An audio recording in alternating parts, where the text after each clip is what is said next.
नमस्कार जी, मैं बजरंगी भाईजान आप सभी को नववर्ष की हार्दिक शुभकामनाएं देता हूं इस शब्दों के साथ कि हम भूल गए उसकी ममता जो मेरे जीवन की थाती थी। हम भूल गए अपना जीवन वो अमृत वाली छाती थी। लेकिन जब हम बड़े हुए तो ममता वाले सारे बंधन तोड़ आए। घर में कुत्ते पाल लिए, माँ को वृद्धा आश्रम छोड़ आए।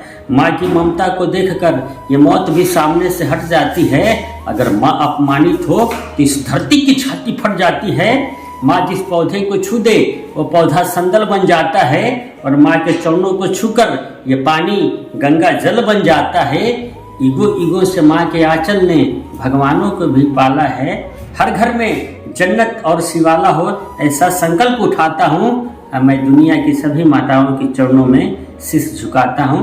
इसी शब्दों के साथ नववर्ष की हार्दिक शुभकामनाएं कि डिब्बे में डिब्बा, डिब्बे में आटा, डिब्बे में डिब्बा, डिब्बे में आटा। नया साल मुबारक, पुराने साल को टाटा।